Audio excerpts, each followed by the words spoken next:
Yeah, Professor Umashankar. Yep. Can you please turn on your video once?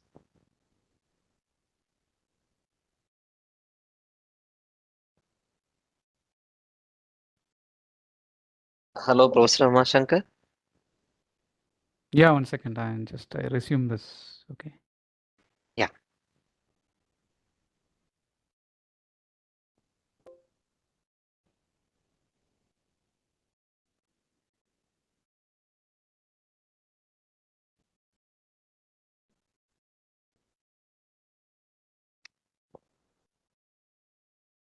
One minute.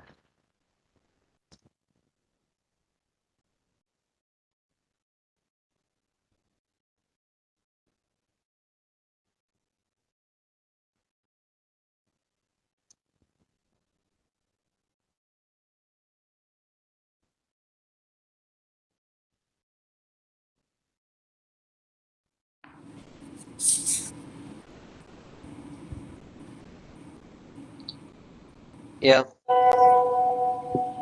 Good evening, sir.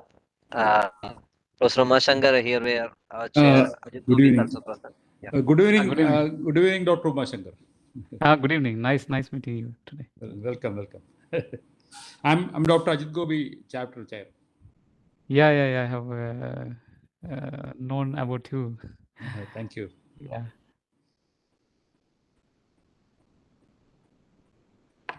Yep.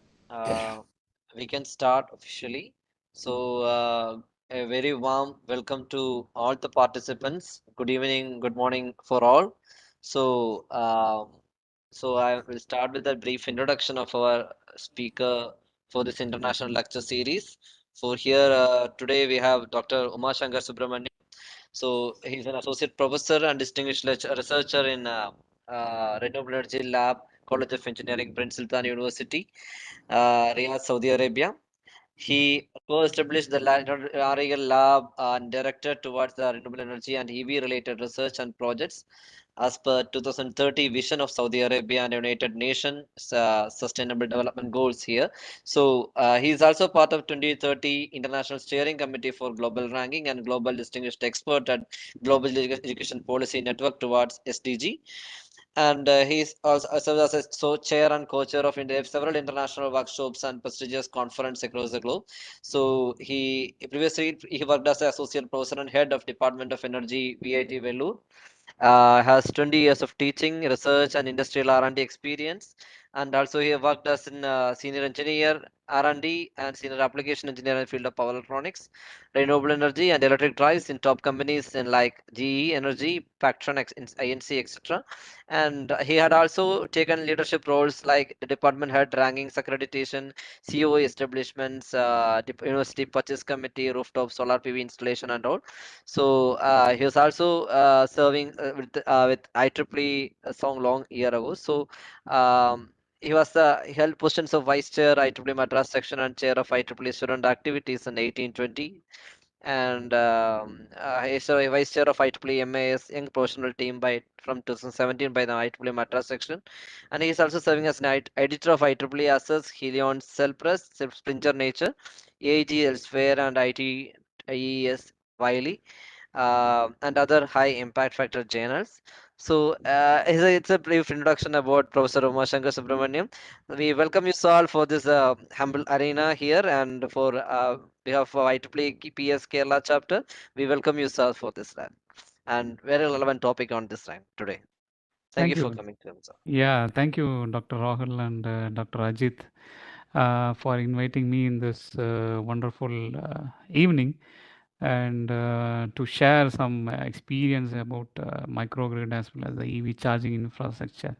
And I would like to share some of our research platforms, what we are developing here, and maybe I will show some of the demos, demonstration videos as well. So before going to this topic, so I introduce myself. So I am from Renewable Energy Lab. So I am here for the past 5 years in Electrical Engineering, College of Engineering, Prince Sultan University. And I am working as associate professor as well as a researcher in this particular lab. And we started this lab as a co-founder, and along with Dr. Dafar, so who is the founder here.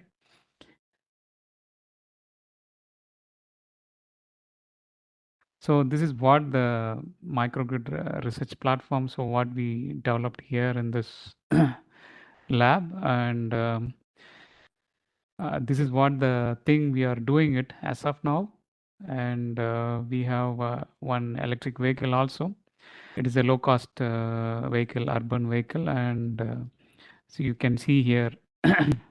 So this we have developed, and we have that means the team has gone for the competition as well in Indonesia this year.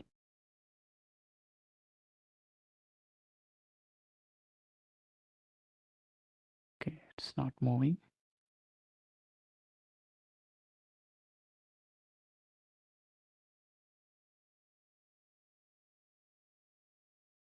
Okay. It's not moving. Yeah, fine. Yeah. So this is what we are currently experiencing to set up as like demonstration model to integrate with the electric vehicle, as well as we want to demonstrate like small office space, then maybe the residential loads, then other things. So it's something like it's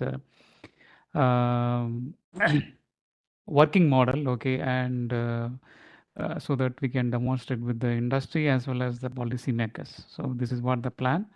So we are working on it, especially so here we are using some technologies like direct digital current microgrid and electronic switch technology, along with one partner from United States. Okay, so let us come to the topic. So the topic is very interesting, and now it is a very important in the research domain as well. And this topic has been expanded. Earlier, it was only confined with the microgrid for the residential as well as the commercial, but now it has been expanded to like how we can integrate the electric vehicle along with this microgrid, as well as how we can take this like microgrid model to nanogrid, and how we can utilize in the satellite, as well as now they are targeting towards the Mars and other missions, okay, moon. So how we can have such kind of nanogrids in those particular planets as well as in the moon. So this is what the hottest topic is happening. And if you look at United Nations Sustainable Development Goal, so and if you see the COP summits recently happening, so they are also focusing on this. The one is maybe towards the green energy model, and another one is to mitigate the climate change. So what we are facing the issue now. So just I want to give some definition of a microgrid. So I just added this slide so that you can see what are the utilities, and you can see how the commercial and residential units are participating, and how in future so we can hope to have energy storage system, that means a BESS, as well as maybe the charging infrastructure for the electric vehicle. So how a microgrid operates, so this is what the case scenario is given here. So earlier mostly it's a centralized controller, now we have distributed controllers as well available, because we want to control the individual distributed energy resource, as well as you have the option to store the energy, and you can connect the electric vehicle for the charging, as well as you can use for vehicle to grid as well, so in the future. So when you expand this, so you can see like what are the different type of controls are available apart from your centralized controller. So you need to have like localized controller for each DER, as well as localized control for your charging infrastructure, battery energy storage system. Then for your smart home or industries. Okay, so this is what the overall controller look like. And obviously, if you see that, you can see you have two different colors. So one is communication line, and another one is the power line. Okay. So it is something like it is a data smart grid. So it's having an option to take the data and you can put it in the cloud as well, or you can store it in the server. So mostly, if you see the smart grid, it relies on the four important aspect like energy management system, then advanced metering infrastructure, then you have the option to integrate with the renewable energy and energy storage devices. Then this whole system should be reliable and efficient. So this is what the four important aspects. Earlier, if you look at the traditional grid, we have a lot of auxiliary systems and devices. Okay, so now it's no more. And if you look at smart grid, maybe you can have like completely digitized, and it is based on the distributed generation units. And you might have seen in the earlier picture, so it's two-way communication is possible. And you have a lot of other analytics, data analytics also possible, like preventive or predictive maintenance. Okay, then optimization, then how we can efficiently reduce the cost. So much options are available nowadays with the help of the recent technology. So maybe I can list out few, like it's the digital twin technology or edge computing, okay, or IoT. So you can use all the relevant cutting edge technology so that you can achieve this. So when you think about the controlling of the microgrid, so there are like three different controls are there, like primary, secondary, and tertiary. So mostly, if you see, it has its own specific task. Like primary has a local supervision, then voltage and current control, power sharing, likewise. And if you go to the secondary, it's focusing on power quality aspects or the power flow and synchronization control. Okay. And when you look at the tertiary, so mostly it is focusing on how we can supervise the microgrid, or how we can forecast based on the distributed energy resources. Okay. And we can think about how we can optimize and both cost optimization or economic dispatch, like that. And now, if you look at it, so because of the edge computing and IoT, and you have a very good option to connect your microgrid to the IoT gateways, as well as you can connect to the internet or cloud or etc. So this is another option. So these are the list of hierarchical controls. So I just listed based on the paper publication, and you have a lot of options available. So this is especially for those who are doing the research. Maybe it might be useful to you. As of now, okay, so since we are also working on this particular domain in Kingdom of Saudi, so these are the prominent research areas what the world is focusing, as well as industry is also focusing as per 2030 vision. Okay, so even as per the United Nations Sustainable Development Goal, these are the very important aspects in the microgrid.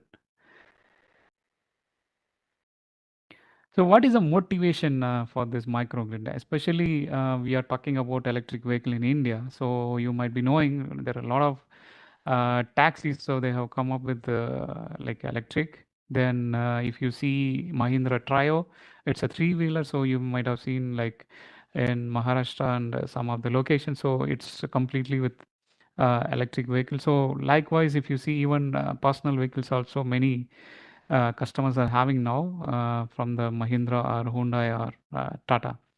So if this is the case, so is it really it's a clean and green? I'm not sure, because it depends on what is the resource they are using it. Okay, of course. So if you take our office premises or residential or the household, so what the charging application we are using is from our electricity. Am I right? So if this is the case, so is it really green and clean? So it depends. Okay. So, but our ultimate aim for going to clean and green is means why we are going for the electric vehicle is to make it green energy and clean, and so that we can save the environment for the future generation. So ultimately, this is going to be a big question. Okay, so how or when we can achieve this completely? So if you look at the scenario of different vehicles, okay, as of now, so we have IC engine vehicles, or hybrid, or plug-in hybrid, or battery electric vehicles. So these are the different categories. So at present, if you see, we have like uh, a minimum contribution from this, okay, electric as well as the battery electric. But when you look at in the future scenario, like by 2025 or 2030, because most of the governments from the different countries, so they have their goal, like they want to achieve something by 2025 and 2030.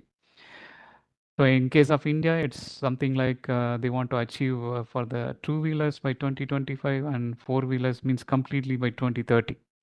So 2030 is a vision not only for Saudi or not only for India. Almost many countries, they have this same vision, especially to mitigate the climate change and the global warming issues.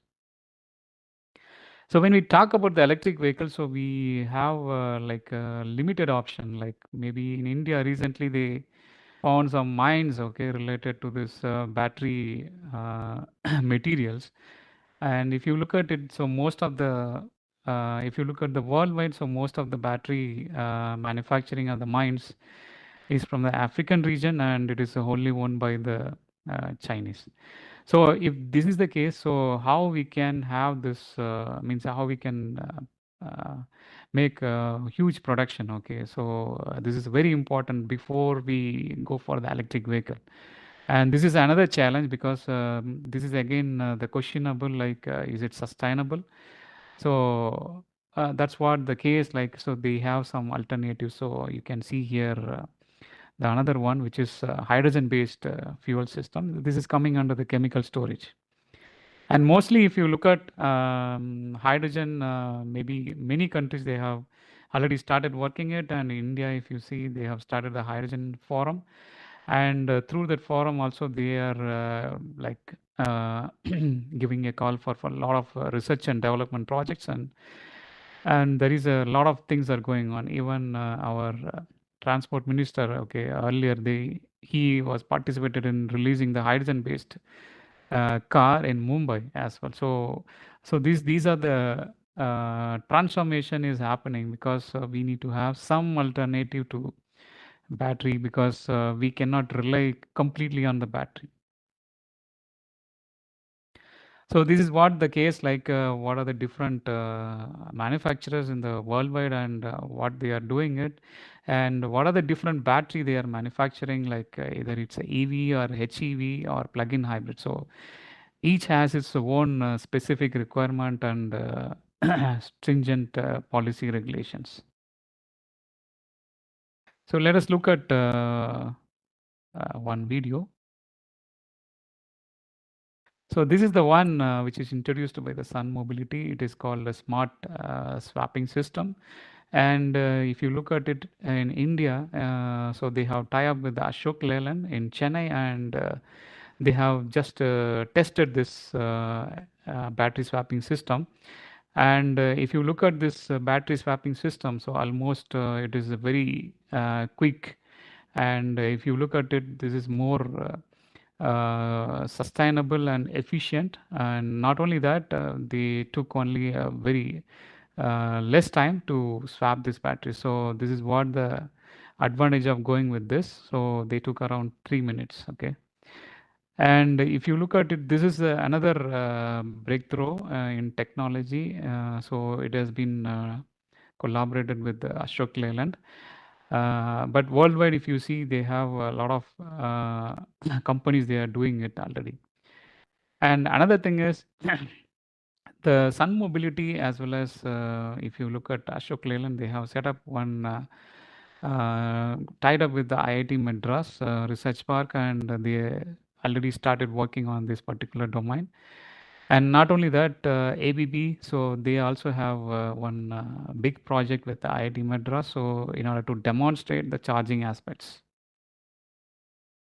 So whenever you talk about the charging, so there are three important categories like slow, medium, and fast charging. So it depends on where you need this. Okay, so whether you need for your residential application or for your office premise, or is it for the commuting? So suppose if you're commuting from maybe Cochin to Bangalore or something like that. So what type of requirement you need? Okay, so it depends on time. As of now, if you look at it, so there are like different standards available. So the one is around 900 kilowatt, and this is the one called new GPT standard, and it is coming with the liquid cooled cable, and mostly if you see this has been introduced in China. Okay, and other than that, we also have like other types like CCS as well as the Tesla. So with the different power ratings. So what is the market? Okay, trend is happening now. So what they are focusing on, whether they are focusing on body design or whether they are focusing on energy source or they are focusing on propulsion or auxiliary system. So if you look at it, so they are mostly they are focusing on energy source now because this is a very important now and this is going to be like crucial, okay, before we adopt the complete EV policy. And if you look at it, this is going to be the huge business in India as well. So I don't mean only in India. So it's already a very good business in worldwide. And when you look at this particular scenario, for example, the projection, okay, so in the past, what it was like, now what's happening, and in the future, so what's going to happen? Like the plan is like, so how many number of EV charges, and apart from that, so what is the percentage of slow charges, especially the AC slow charges, and percentage of DC fast charges. So this is going to be like very important because the projection is something like it's a 70% slow charges and 30% fast charges during the commuting, okay, locations. Okay. I hope maybe some of you or many of you might have come across in India when you are traveling throughout India. In the national highways, you might have come across a lot of charging stations as well. Okay. And not only that, so the projection is towards like a different category of vehicles. So if you look at two-wheelers and three-wheelers and private vehicles as well as a commercial or buses. So what is the present scenario? Sorry, what is the past and what is the present scenario? So what is going to be the future? So some cases you can see the battery swapping is a good option, but when you look at maybe the private charging, that means your residential charging as well as the public charging. So it might be very important in the future because it's a mandatory and according to the number of vehicles, so we may need it. Okay, even though you have the battery swapping applications is available. Maybe as of now, for the two-wheelers, this is good. Battery swapping is good, but when you look at the remaining, like a three-wheeler, private vehicle, and other things, so it's mandatory for maybe the public charging or the private charging. So this is very important in the future, especially for the Indian scenario is considered. And not only that, so nowadays we are looking at different universities and colleges, especially ACT and UGC. They are introducing like a lot of cutting edge technologies. For example, data science, IoT, and artificial intelligence. It's nothing but this is going to support your electric vehicle as well as EV charging infrastructures. There is no doubt in this because this is going to be like IT enabled technology. So that's what it is growing like anything.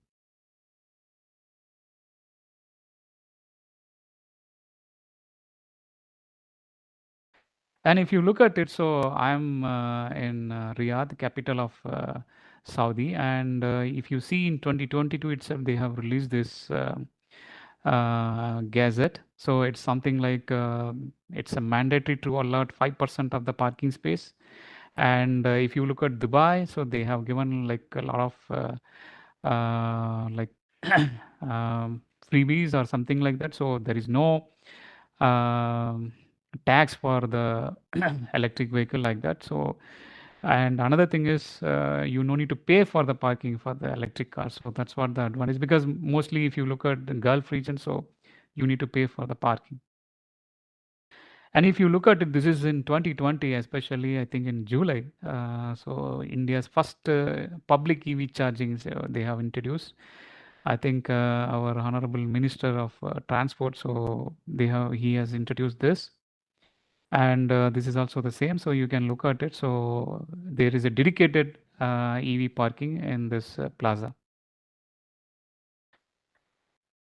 So when you look at it, so how we can achieve this? Because we are focusing on so many things, and really, do we have this infrastructure available? Because whatever the charging station as of now, they are depending or they are relying mostly on the electricity boards. Okay, so but we are not sure about whether the electricity is from the green energy. It's a very big question. So that's the reason.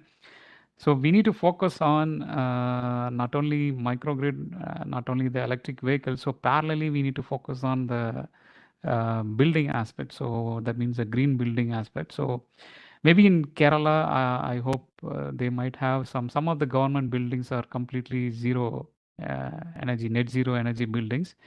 Maybe some of the restaurants in the beach or something like that, but I'm not sure about it.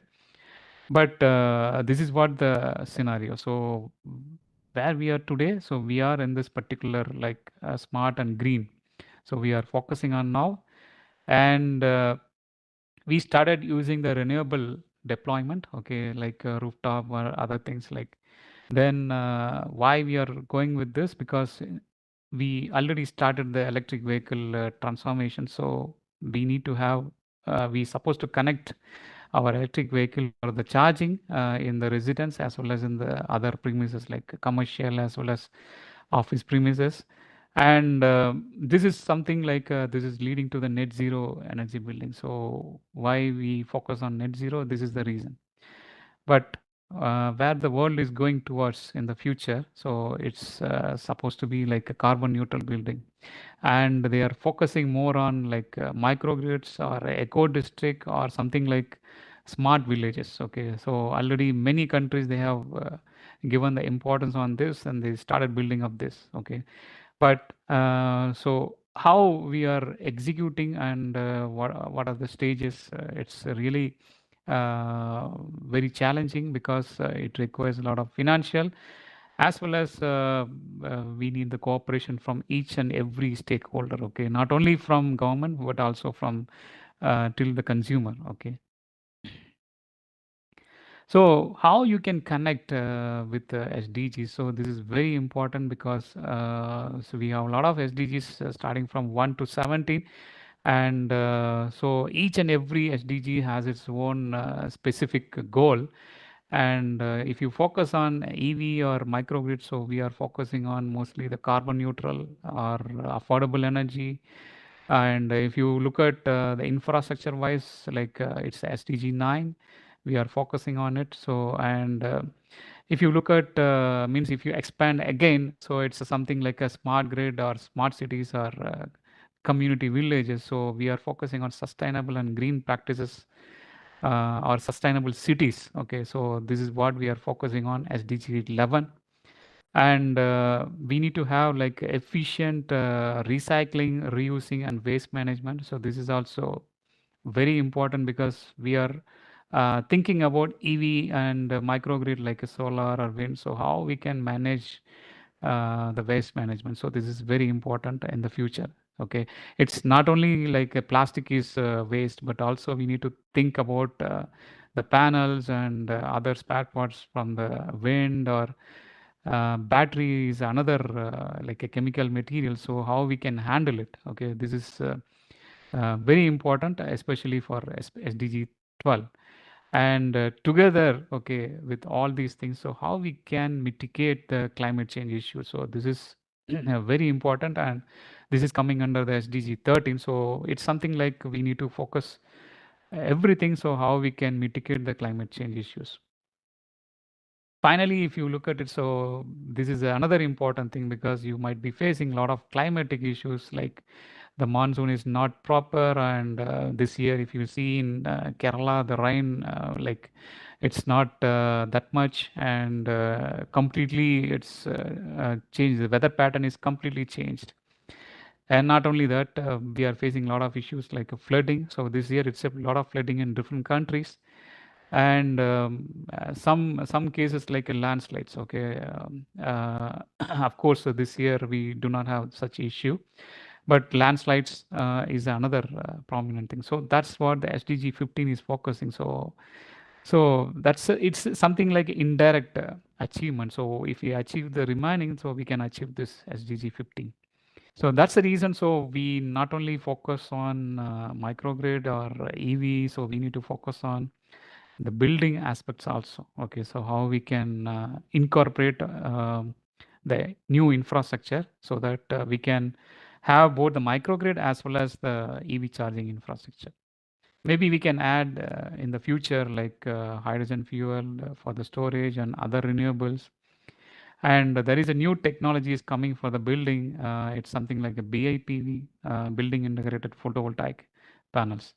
So these are all something like different options and other things. Okay.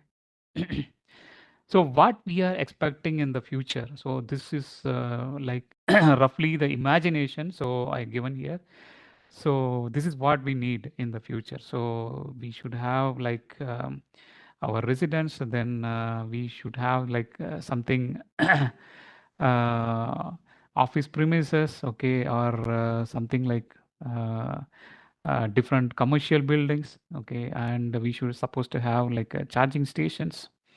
And not only that, it should be integrated with the microgrid, and you can see like how what are the different combination we are using.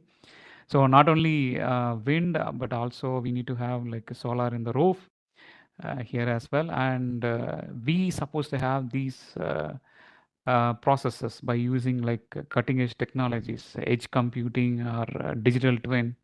So we need to achieve these actions, okay, like how we can stabilize the grid, how we can integrate the storage, and how we can do the remote diagnostics, okay, or preventive or predictive maintenance. So, and not only that, so it also focusing on financial aspects like the billing and other aspects, okay, customer applications. So these are the things. So what we need to have like a smart city or community village, okay. So but we need to focus on everything, okay. So only the EV alone will not give this solution.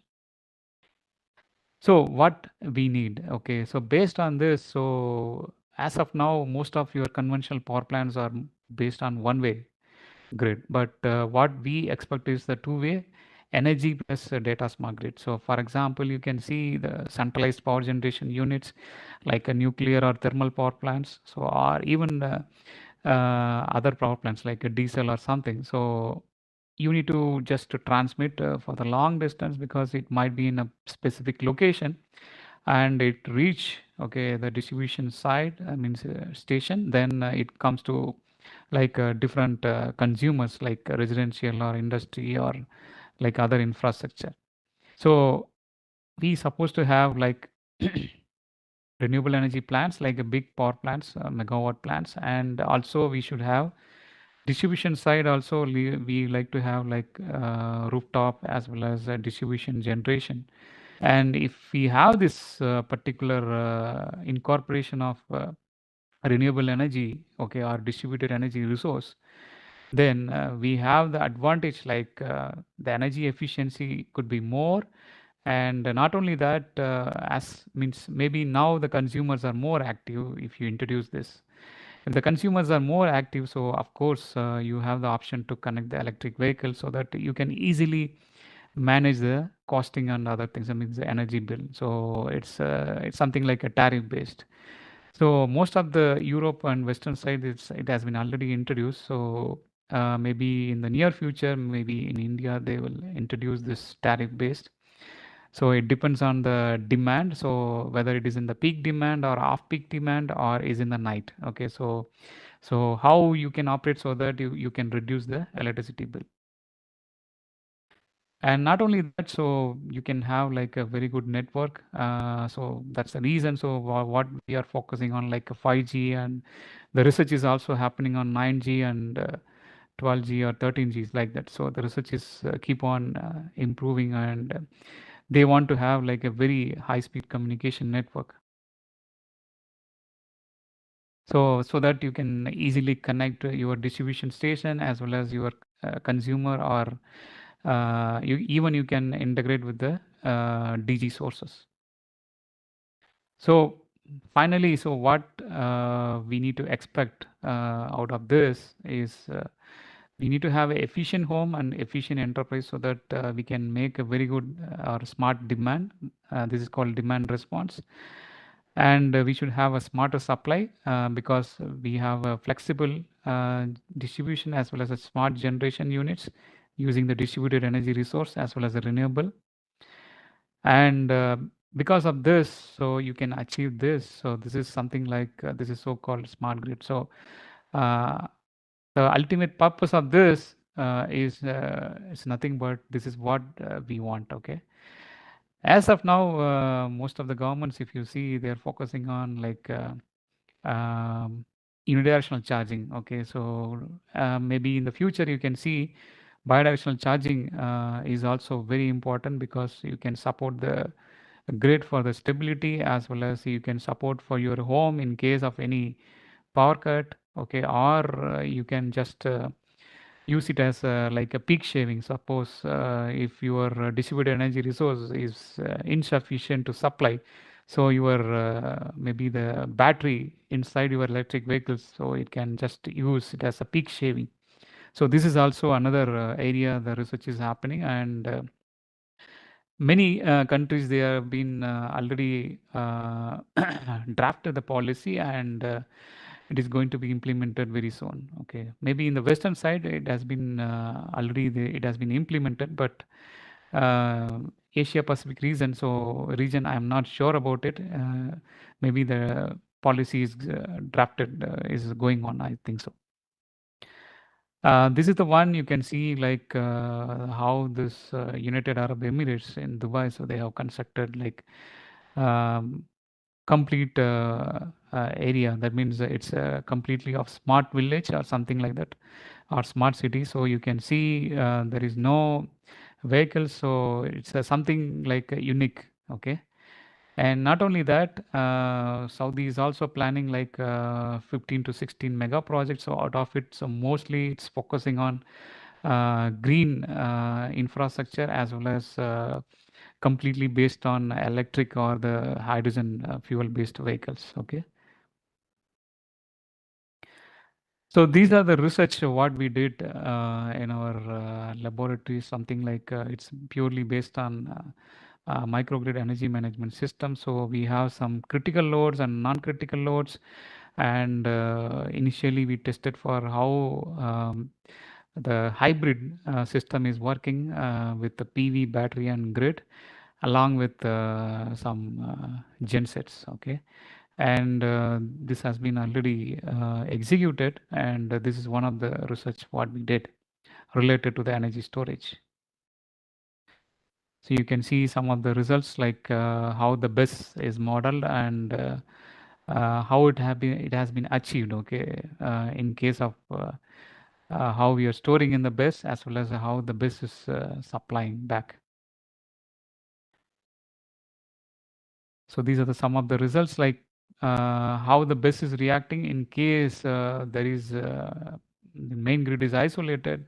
So we can have this uninterrupted power supply which can act as a source so that you can easily control the BESS and renewable energy resource because we need some references. So this results has been published, and you can see that this is also available in the paper.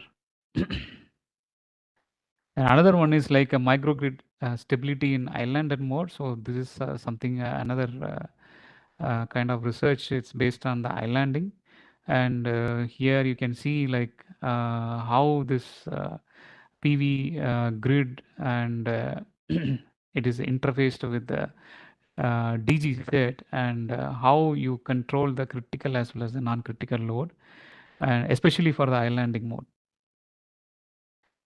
So you can see that how it reacts for the balanced condition and unbalanced condition, and how we can effectively control this. So this is what the something called grid forming. Okay, so this is the concept which is based on this grid forming, and if you see how the PV inverter is detecting the reference voltage, automatically synchronized with the battery inverter, and how it starts generating the power. Okay, so means especially the islanding is detected, or islanding is completed.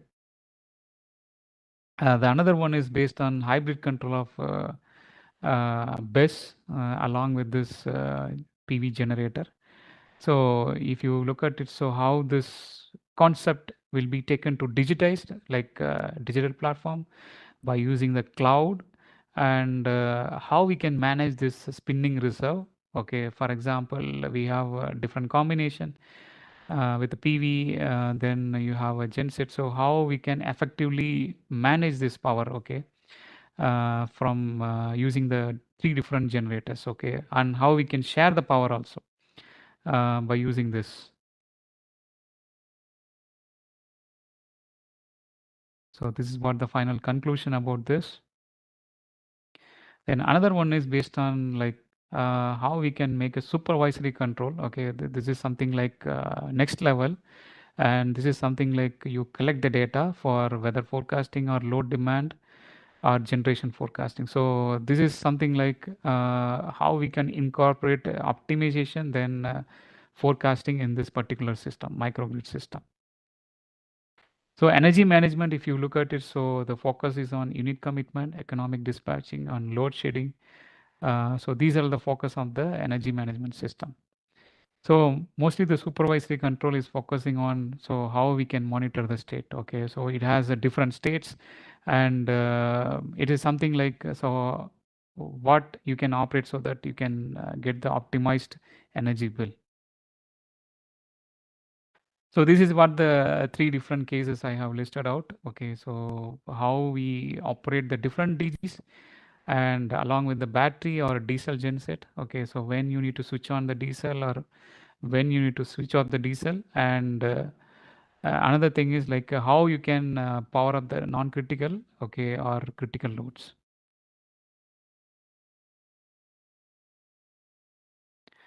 This is some of the results based on this, like grid forming, and how we can power the secure loads as well as the non-secure loads. So this is another extended result. That means that when you introduce the energy storage system, genset, okay, so this is what the case.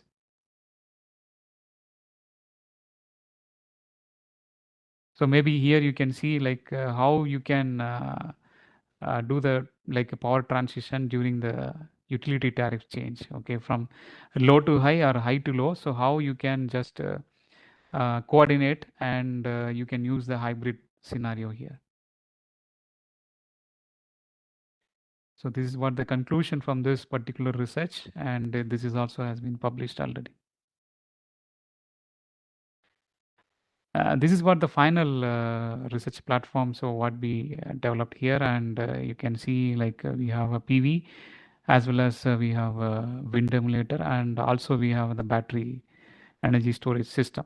So here we have a lot of options, and if you look at it, so this is going to be like to the next level. So how we can incorporate like the digitization, especially for electric vehicle infrastructure. That means how we can integrate it, and not only that, so how we can incorporate the hydrogen energy storage, and how we can include it in the homes, okay, DC homes, because this is going to be like futuristic technology in this scenario.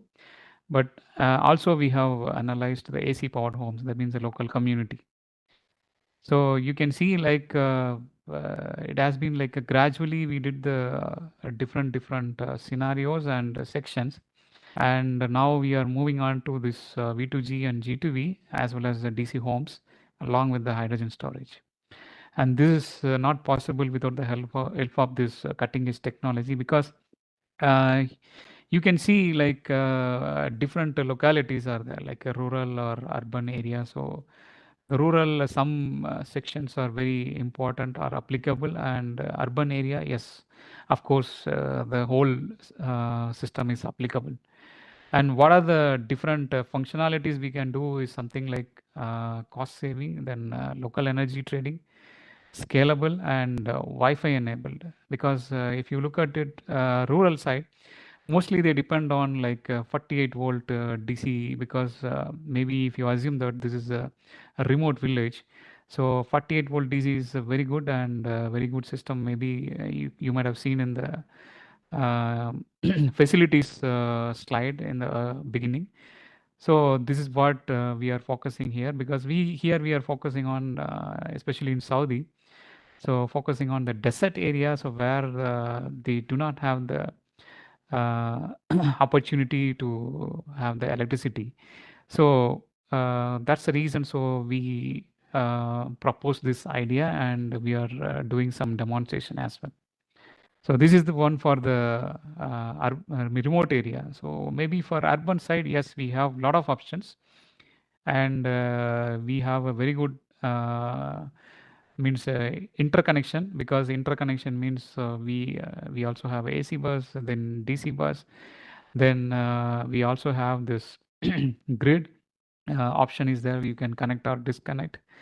So many such opportunities are there, so that you can easily achieve all these outcomes or the action plans.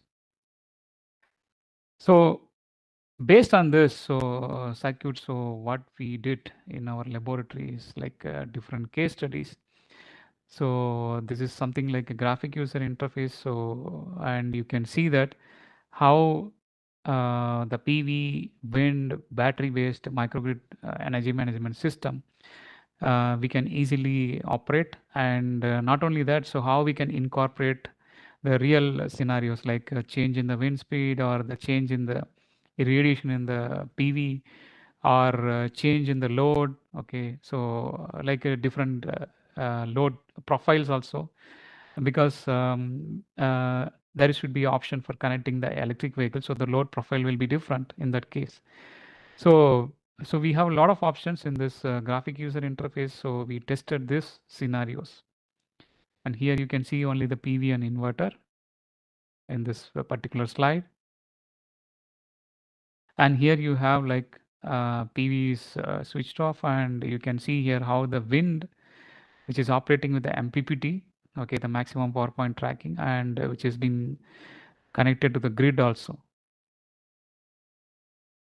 And this is something like wind is disconnected, and PV also disconnected in that case. Suppose this is the case, something like if there is no sunlight or wind, so in that case, how the battery is taking care. Maybe I will show you some videos.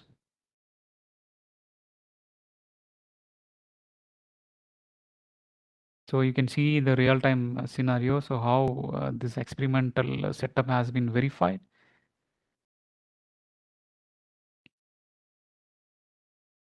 Maybe the video is very slow.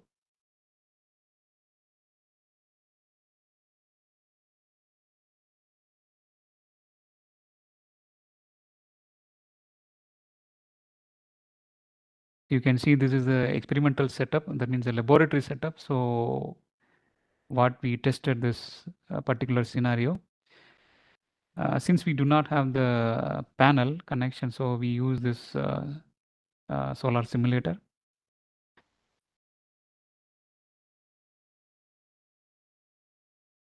So I think it is very slow. I'm sorry. So this is another video you can see like how we tested this PV inverter scenario.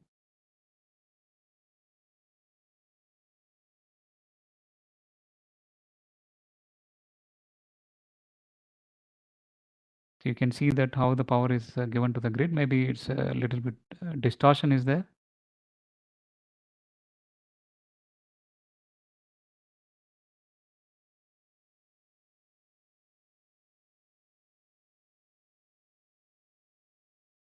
So you can see that how the DC link voltage and the battery.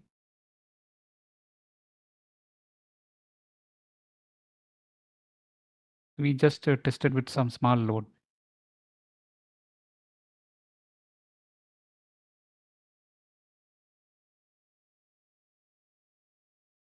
So now you can see how the wind, okay, working with this inverter and connected to the grid.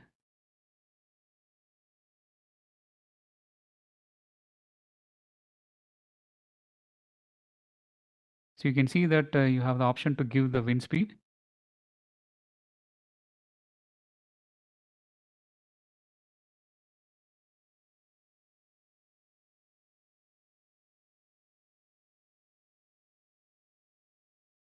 So we just given like connected one light so that you can see how it is working. But I'm not sure whether you are able to see this. It's rotating, right?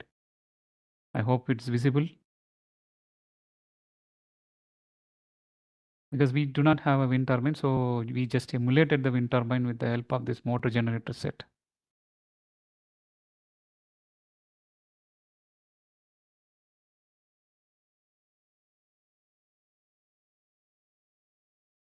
Because we need to show the wind speed, so here we have something like how we can control the DC motor so that you can emulate the wind speed in this particular scenario.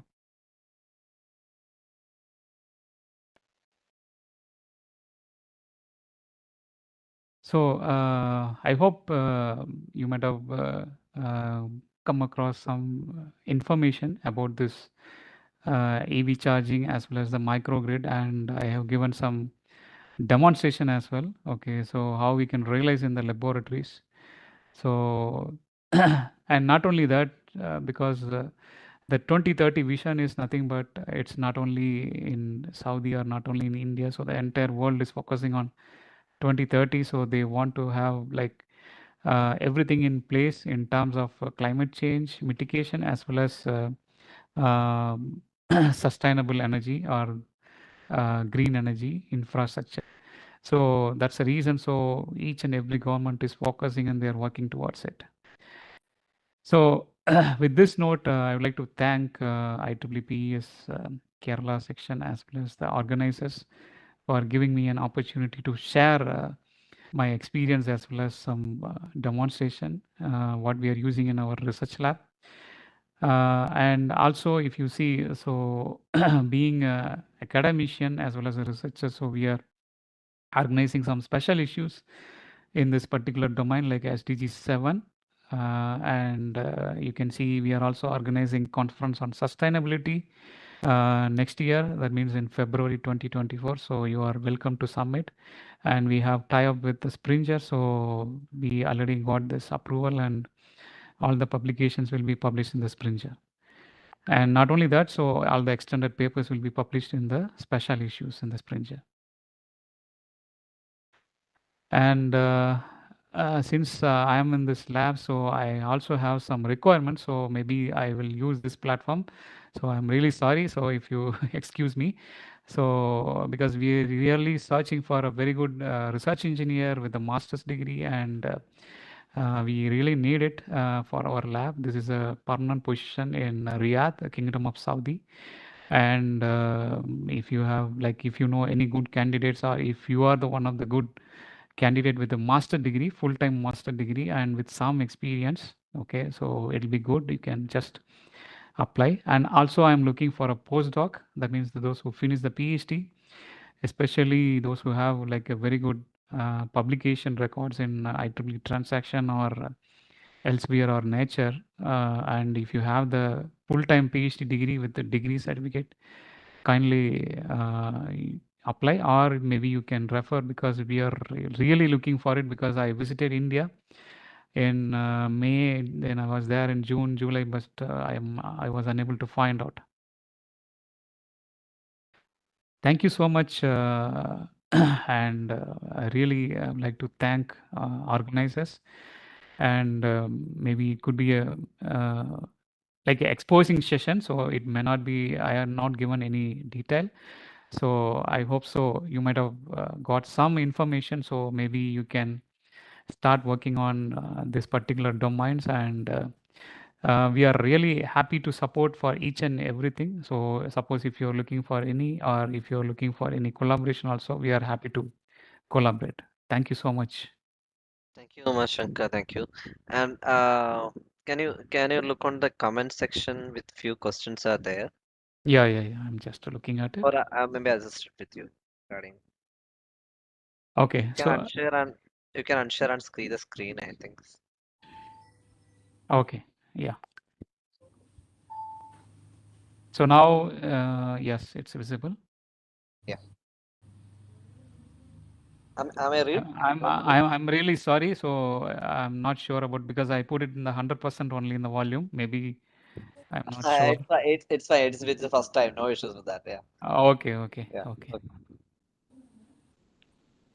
When it started, it was feeble. That's it. That time. Yeah. No issues. That's fine. Okay. And I think we can start with Sandeep question.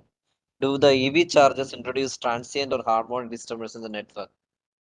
Definitely, because it depends on what charger type you are using. Is it a slow charger or DC fast charger? Because mostly, if you look at AC chargers, you do not have much impact, because it's mostly the slow charger. So where you get this issue is with the fast charger. But if you look at Xeon chargers, maybe you might have come across in the highways in India. So mostly they are using this type of fast charger. Almost it's around 50 kilowatt, and maybe multiple vehicles you can connect. So maybe the issue is with that.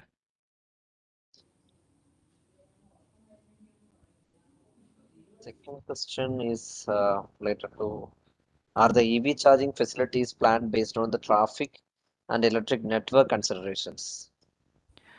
Yes, the government is having some committees, and they are doing this kind of feasibility study initially, and especially they are installing this based on the traffic also. And if you look at highways, mostly it depends on like their estimation, like how much kilometer you can travel, and so how many kilometers so you supposed to have this EV charging facilities.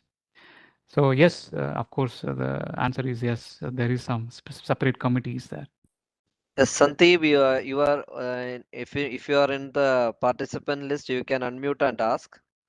Sandeep.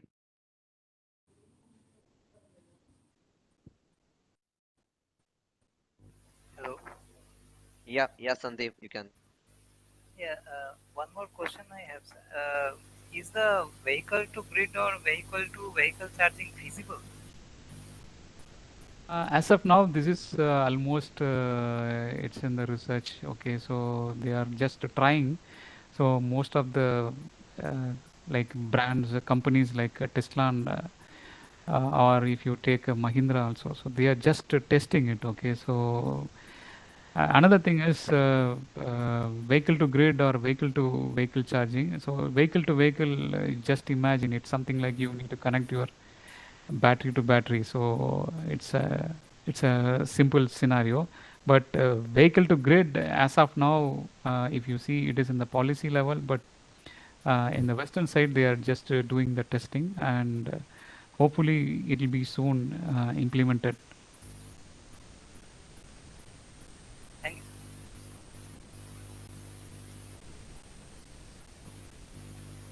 Thank you, Sandeep. Uh, More question is there regarding not.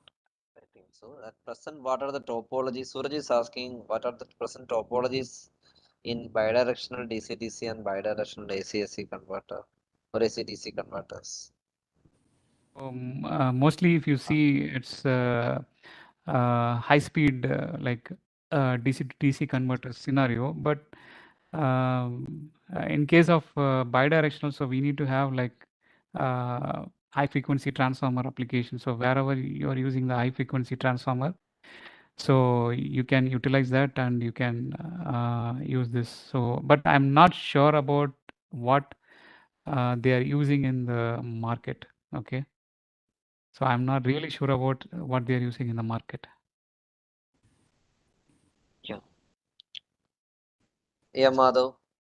Yeah, Madhav, you can place Yeah, it. hi, good evening, sir. Sir, I'm Madhav. I'm a PhD student at IIT Kanpur. Sir, I'm working in mini-grids and microgrids from a financial and policy angle. So, sir, my question to you is, if we integrate our mini-grids or microgrids to EVs, then EVs have a particular charging and discharging pattern. Like people generally use EVs in the morning and they put it in charge. Yeah. So the size of the battery, as in, the capacity utilization factor of the mini grids or microgrids would considerably go large, and this would considerably impact the cost, which will go significantly higher.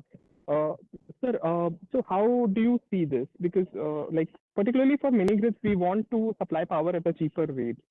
So, I Yes, mean, of course. every time. This question is something like we are talking more about technically, but we didn't experiment mostly on financial aspect. Okay, but now there is a trend called macrogrid. Okay, which is maybe most of the industry people or research you can come across the macrogrid, and there is also some research is happening like maybe in the daytime, maybe in the morning or in the evening or in the night. So how you can just have this like mini grid or microgrid operation, because mostly we talk about whether we need to charge or how like for example whether we need to support for the home or we need to support for the grid. So everything depends on like again the cost. Okay, so when we need to do this, that's the reason. So now they are going with technology called digital twin or edge computing. So maybe through that, I think we can achieve like cost optimization, whatever you are talking about. And regarding the size, of course, yes, but there is no concrete evidence on what size we can use in case of a mini grid or microgrid. Again, the question will come like in case of grid to vehicle or vehicle to grid. So how we can manage this? So how long the capacity factor we can utilize? Okay, that means the capacity factor means the overall. Yes, sir. So that answers right. So I'll just get back to Yeah, this the is my question. my observation, my like response to this particular question. Maybe we may need to explore more because this is still in the research. Right, sir. Sir, and talking about the policy side, sir, are there any regulation in the European context or the Middle East context? Are there any developments as you were talking about? Like, is there any regulations for EV connected mini microgrids? As such? As of now, no, because we do not have focus on EV charging infrastructure, because that's what I clearly indicated in the presentation itself. So we have the charging station, but we are not sure about whether it is green EV charging or microgrid based charging. So it's a very big question, and we need to focus more on this first, okay? Because the priority we need to give it for this. So that's the reason if you see here in Middle East, so there is a policy for EV, but there is no means it is under progress for the future plan. Okay, it's not now. The future plan is they would like to have like the wind power plant or solar power plant so that they can connect as a corridor. Okay, so here they call it as a corridor. It is something like your West Coast Road, right? So West Coast Road, So something like that here also we have like a corridor, so energy corridor, so they can make this wind or solar plant so that they can power up those corridors by using this green EV, green charging. Right. So that was very informative. I would like to connect with you for more information like that. Thank you, thank you. So we Good are evening, doing sir. like more experimental based research rather than cost based research. Right, sir. Good evening, sir. Evening. Myself, Professor Sheikh from Ahmednagar, Maharashtra. My question is, sir, today we are using electrical vehicle, but its Okay. limitation is up to 300 kilometers, I think so. Yeah. So during discharge, you cannot operate our vehicle. So is there any provision to automatically recharge our battery and it remains continuous in operation? So can we made any provision for that? No, I'm not clear about your question. So my question is this. Uh, After charging our battery, we will run our vehicle up to 300 kilometers. Okay, sir. Yeah, 300. Yes. Okay, sir. Again, we have to recharge our battery. So, can we made any provision so that our vehicle remains in charging condition during operation? So which operation you mean? You mean in the running condition? Uh, can we made any provision so that our battery remains in charging condition and there is no limitation of distance at all? Okay, okay. Yes, of course, because there is always a limitation. So we do not have any such provision as of now. Maybe if you look at it, so Tesla they already tested such scenario.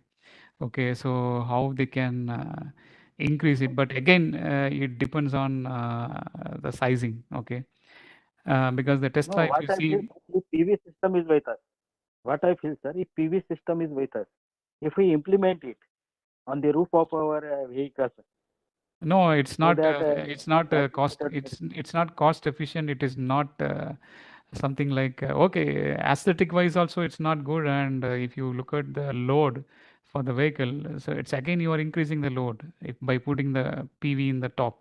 Okay, so it's not the scenario of like what is it? Food truck or something like that, so that you can just fix the food truck in one place and you can have the solar.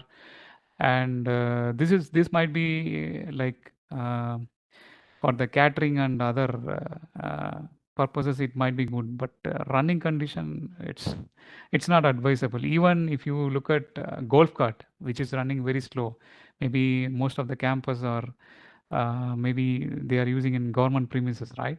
So the golf cart itself is, if you see, it's not effective. Okay, so when it is moving, so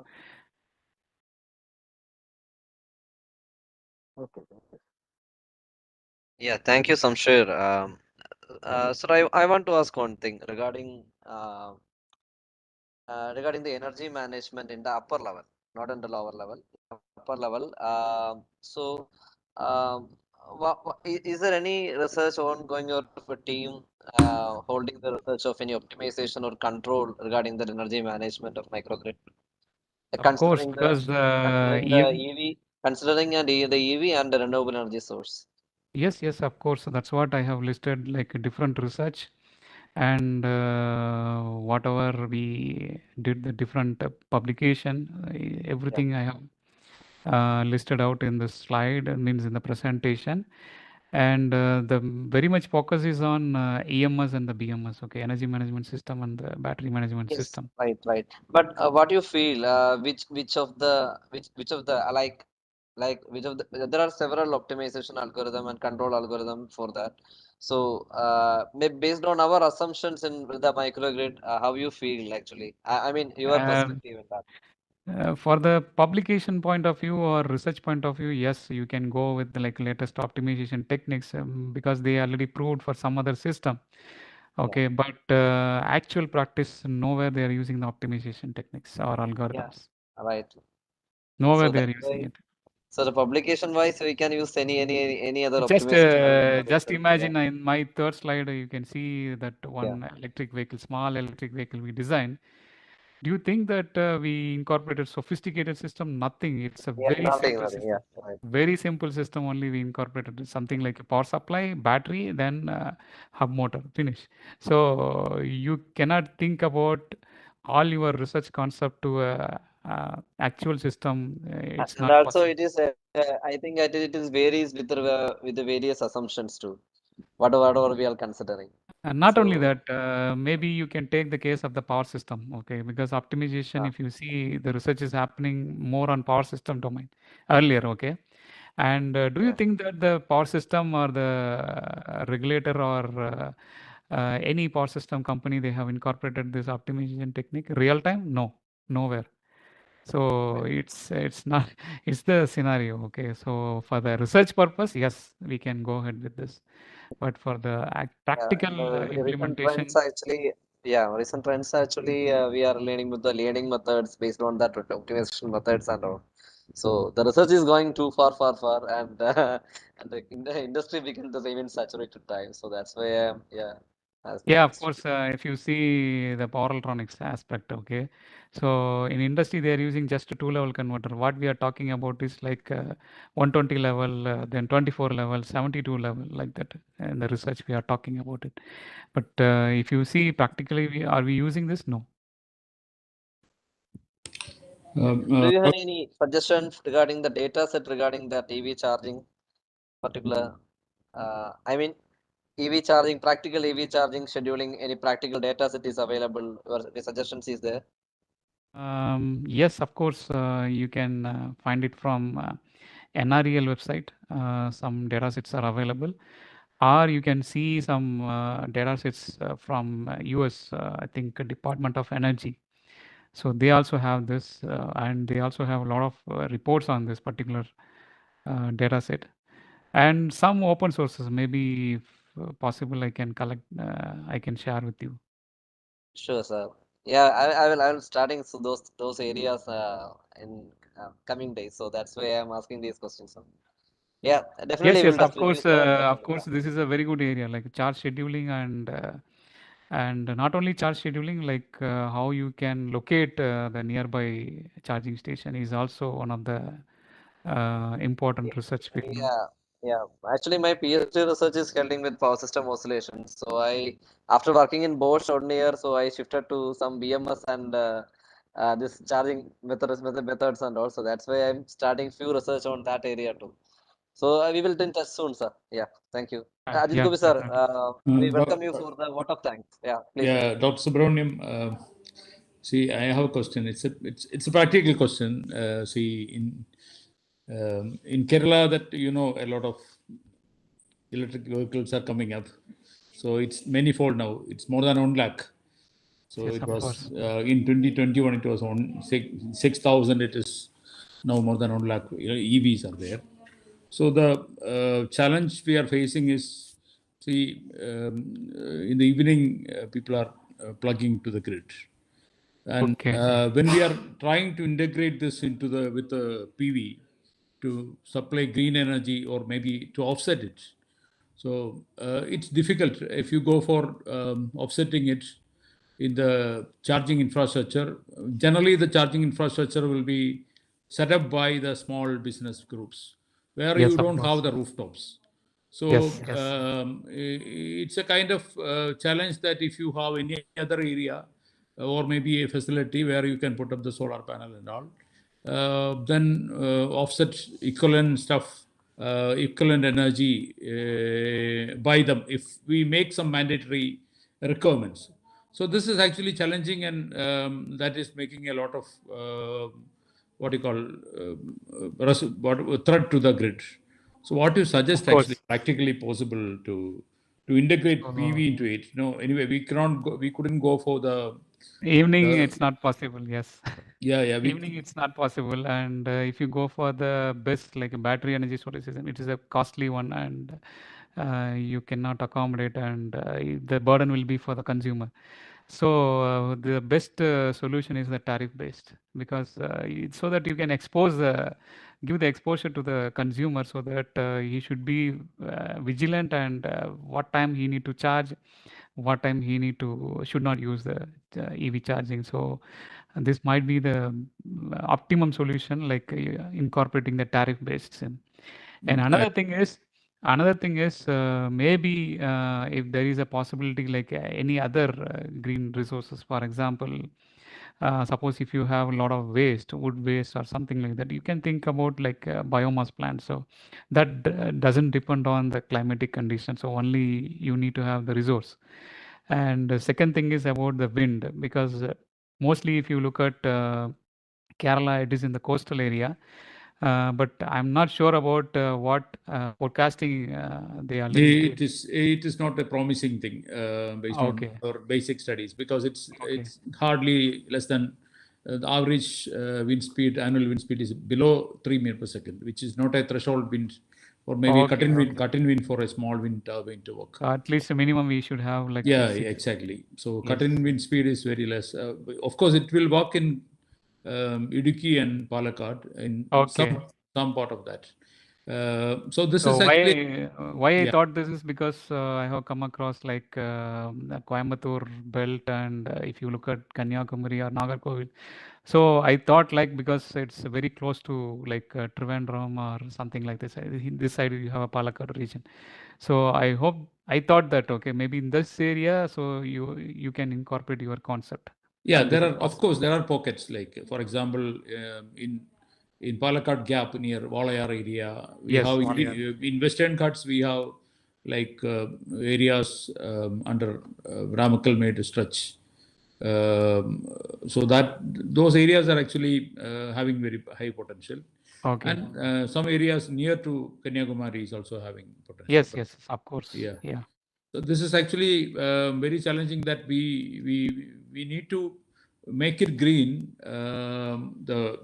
We cannot make that much of rooftops to offset it.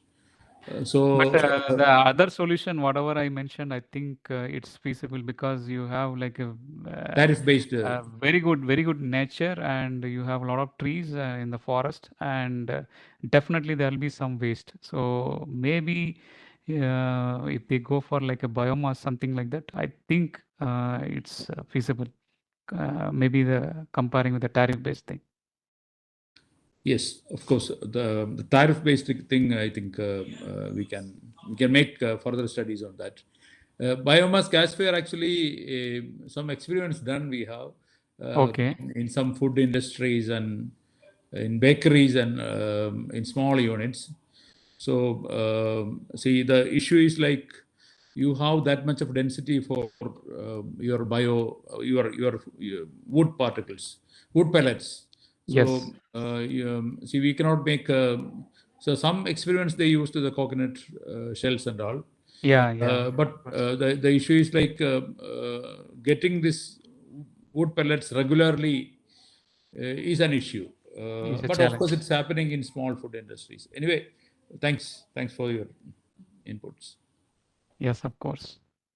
Thank you, sir.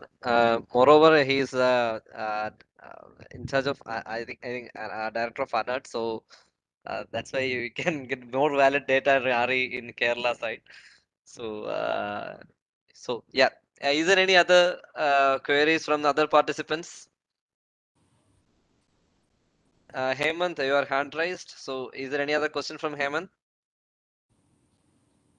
I have some experience with Kerala, but not with Cochin. Maybe I have visited Kannur, Calicut, so that particular region, because I have a lot of contacts, and so we did some projects also, like GC nice. Kannur. Okay, actually, this is see what I was going through your presentations. I see the experiment with the BIPV, that your proposal with BIP. If you go for BIPV and making a nanogrid, and making the same, making the EV charging facility there, so that can be a feasible solution in some of the buildings, as you Yes, of course. as you projected, like as you predicted. Maybe some of the restaurants or some of the resorts, Commercial. yeah, Yes, commercial buildings might be carbon neutral. It's possible. Actually, we had an experiment. I did a 100 kilowatt rooftop plant 8 years back in Kerala University. And currently, through Solar City, we are trying to make it a carbon neutral campus. Okay. So another 1 megawatt is currently going, installation is going on. So that means more than 1,100 megawatt installation is currently can happen within a couple of months. So like that, maybe universities, maybe private engineering college where they have a lot of rooftops available in Kerala. You know, we have more than 150 colleges. Engineering colleges here. So see, we make it hybrid. We make it kind of completely powered with the PV, and of course, if possible, if it is with a height, we can use small wind or vertical wind machines as well. And provided with the EV infrastructure will be a nice example. And even some buildings can utilize because of our higher GHI, global horizontal radiation, or yes.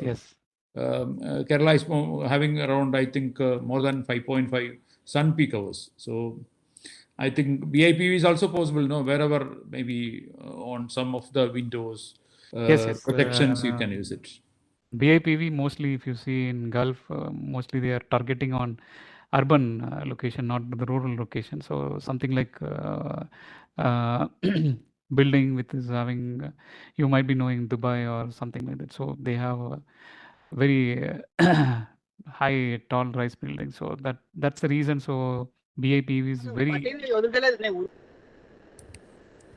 much useful in this particular locations.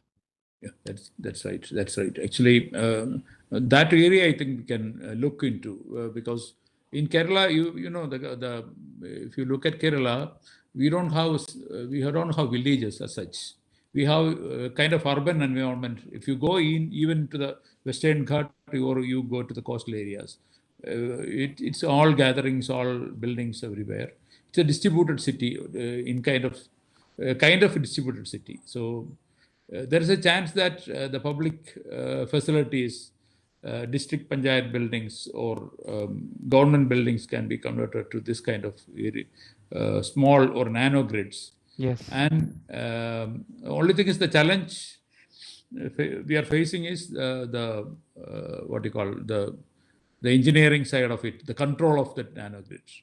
See, if you make multiple resources and make use of different loads, so how you manage it? That was exactly your test bed you were presenting. So yeah, of course, that's the reason nowadays they are going with IoT or edge computing technology. So through that you can easily like log data, and not only that, you can just monitor in the smartphone itself. So that facility is already available. So the reason is like an investment. So how this panchayat or village area, so how they will invest in this particular thing so as to have these facilities, edge computing or yeah, I'll take the liberty to ask one more question. That it's about virtual power plants. We had a plan of installing a virtual power plant in Ponmudi area, AVPP. So we thought of combining wind, solar, because wind is available in Ponmudi hill station. So okay. combining wind and solar and battery, and there is a small hydro station very below that. So, Okay. so making as a single entity, there was a proposal on that area. Actually, making it as a single entity, and you connect different loads into it.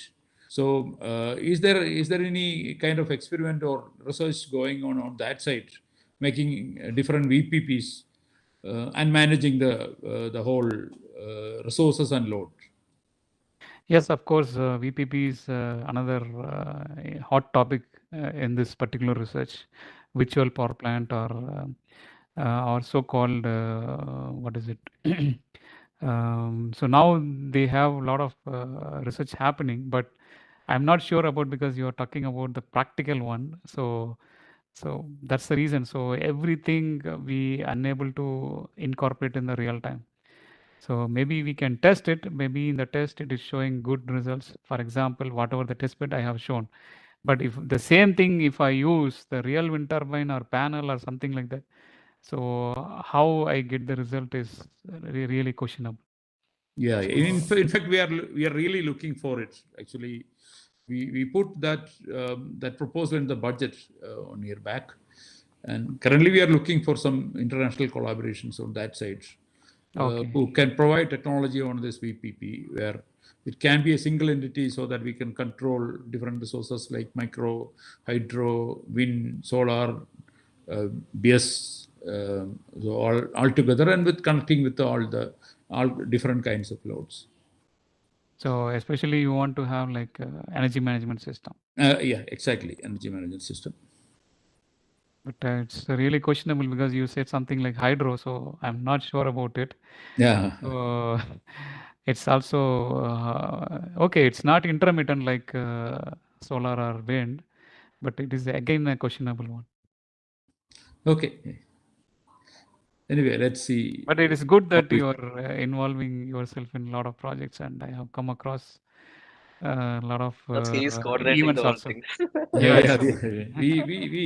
We have this in mind, because currently we have a small solar wind hybrid system in the particular area. So along with that, this proposal was there, but still we are working for this kind of some kind of EPP, at least a miniature on, where small wind, PV, and bus can be integrated together, and it's a grid connected area, so that it can be that small microgrid can be connected to grid as well, Yes. which can be a large battery, which can serve as a large battery. So at the Yeah, same time, because there is a disconnection from the Ghat area, because it's a Ghat area, if there is a disconnection due to the calamity, natural calamity, it can island. It can island. Yeah. That's what's the idea. Okay. Thank you, Dr. Umashankar, for the inputs. Yeah. Thank you so much. Yeah, we can cover with that later in future for future interactions and all. So definitely. Yes, of Yep. course. Excuse me, sir. Because Excuse many me. many of Yeah, my Hemant. many of my students are from Kerala only, mostly from Kannur or Calicut. Yeah. Okay. Hemant, your answer is please quick up. Yeah, please. Good evening, sir. Sir, it was a nice presentation, and the way you are presenting is very good. Sir, I have one question. Already you explained in the slide. Sir, is my voice audible? Yes, audible. Yes. Sir, you explained the net zero building Yes. concept. Can you please explain again, repeat? So the net zero building means whatever you consume, okay, in that building, so you should supposed to generate from the same, okay. So by using, you can go with any renewable energy resource, and maybe you can have this battery as well, okay. So whatever you consume, okay, so that's what the concept. So you should not take it from electricity board. Okay. That means every home, let's say if I consider either home or industry, for everything it will exist, sir. I can consider as a home as well as industry, Yeah. some plant. Mostly now they are testing for like maybe restaurant or maybe resorts. They are testing it, and maybe Dr. Ajit might be knowing, because I have come across the news like one government building is of zero energy building. That's right. Actually, Government of Kerala has come up with net zero Grama Panchayats. So in fact, Mepadi Grama Panchayat has been declared. The initiation has already done. So it's like all the departments are working together to make it carbon neutral and net zero. So in fact, it means a lot. I think Dr. Subramaniam knows about it. It means it's not very simple. We make it carbon neutral by making energy. Yes. It includes all kind of SDG involvement in it, like making it a sustainable living, infrastructure, environment, Education, water, then So charging, mobile charging, television. and So many things. Yes. many things. It's actually a comprehensive or integrated kind of concept. So we cannot just define that we generate a lot of solar and make it carbon neutral. So net zero is something like, because your building can generate a lot of energy. So if you pick any Gram Panchayat of Kerala or anywhere in India, you have cement buildings. Of course, there will be generation emissions. So Yes. if you could offset that emissions also, then you can work out. It's very huge and complex area that we have to work. It's not that simple, but there is an initiation from different governments. Yes. Sir, excuse me, sir. With your permission, one more last question. Please.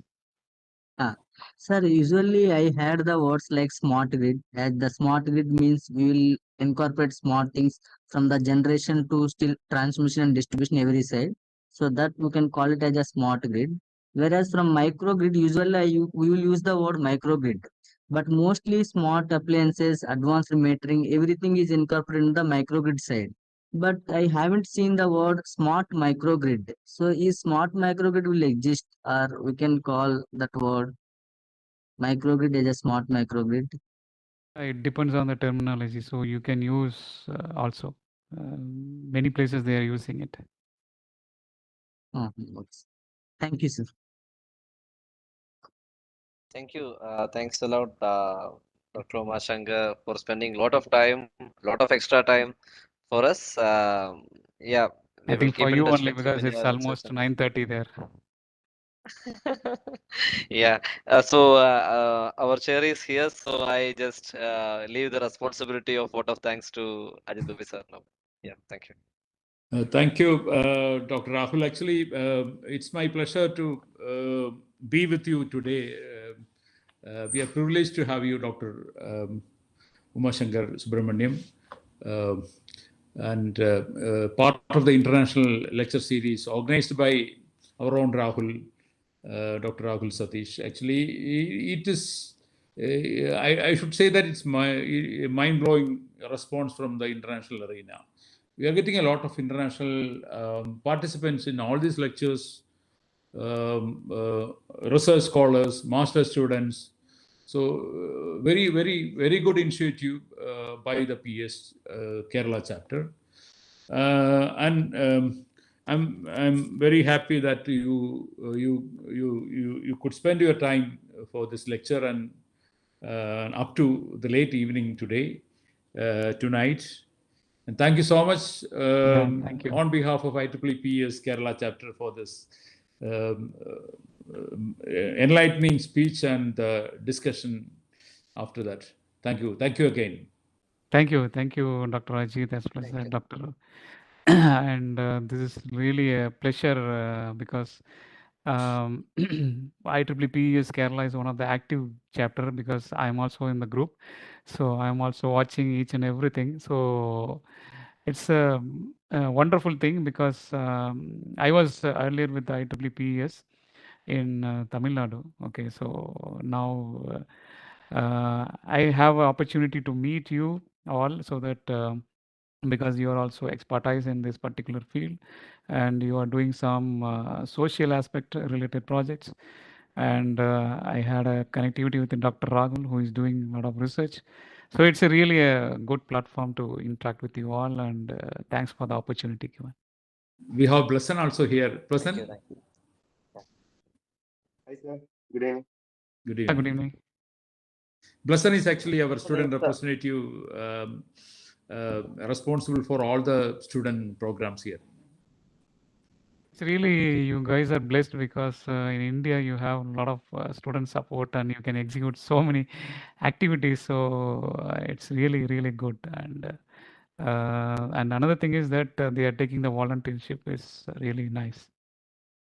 Yes, really the backbone of students only. Yeah, Yes, when I of discuss course. with IEEE, PS, MP, PS, UP, every section need the. I mean, they're lagging with that thing. Okay. Here the SLT is somewhat strong. That's the backbone, I think so. Yeah, And yeah, of our course. leaders, obviously. Yeah, thanks a lot. Thanks a lot. Thanks for coming, Sir, Umashankar. if Thank it's you. possible, Thanks a lot. we We could will. take a small Yeah. photo of Of everyone. course. Yeah, yeah. Yeah. So I like you said, We what will try to. Hope people are, hope the students, sorry, the participants are here now. Because it's very late. Hope we will take a photograph. Yeah, I think so many eminent personalities in the participants list also. So I hope we will get a great session. I mean somewhat an insightful session, I think so. So thank you all for participating in this. Thank you. Thank you. Even I got a call from Dr. Pradeep Kalot sir from Bosch itself. So for this session. So thanks a lot, sir, for this coming for the session. Thank you all. Thank you. Thanks Thank to you all so the much. participants all over the world for this great presence from everywhere in the world. So thank you, Dr. Umashankar Subramaniam again. Thank you. Thank Bye you. bye. See you then. Yeah. Thank you, thanks a lot. Yeah. Bye, sir. Bye. Good night. Bye. Good night. Good night, bye bye.